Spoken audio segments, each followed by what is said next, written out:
Let's talk about Rick swimming now. Swimming in circles. Swimming in my swimming pool. Some days it's hot, some days it's cold in my swimming pool. Breaststroke, dry stroke, fancy diving too. Now don't you wish that you could have nothing else to do but swimming in my swimming pool. Some days it's hot, some days it's cold in my swimming pool. Breaststroke, side stroke, fancy diving too. What don't you do so you could have nothing else to do but swimming.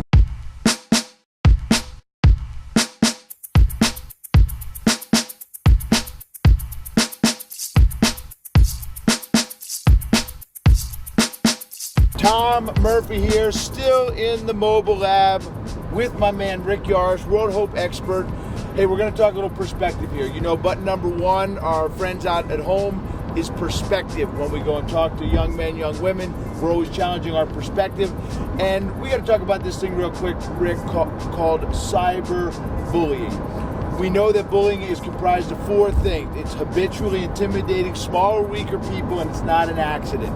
When we talk about standard bullying, I'm not sure there's anything such as standard bullying, but that's the definition of this thing called bullying. But when we look at cyber, one of the things that we like to talk to parents and teachers about especially is the habitual nature. In the old days, it used to be running into the same person over and over again, and bullying, that's how it happened, over and over again, habitually.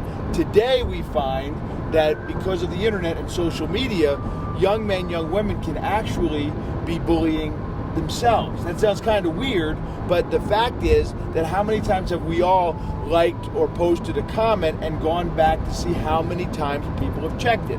Now think about that kid that reads a negative comment about him or herself and they go back and check it. Now you got probably one of the most powerful stories when it comes to cyber as an adult that kids can relate to. Give it to us. Sure. So, a couple years ago, probably about 2 years ago now, I was at my brother's in Kentucky, and I woke up in the morning and saw my phone was blinking with a notification from Facebook, and I go open the phone and see that I actually have like 100 or so notifications from Facebook, and obviously something happened.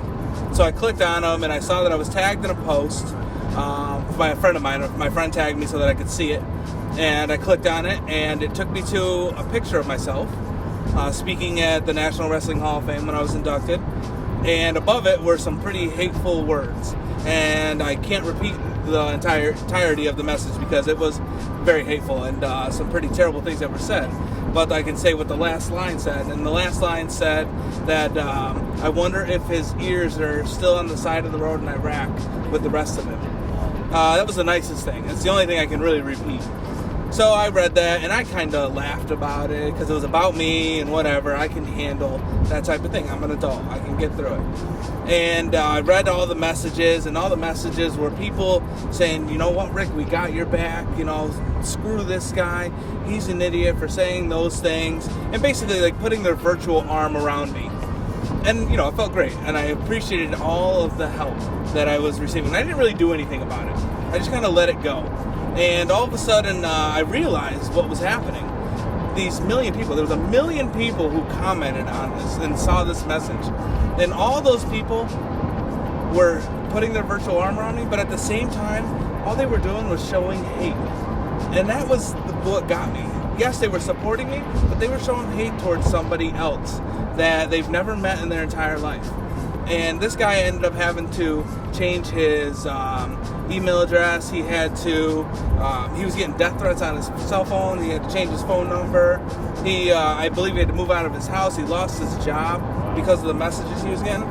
That was the hate that people were showing. And it went from one person to initially say something about it, and me not to do anything about it.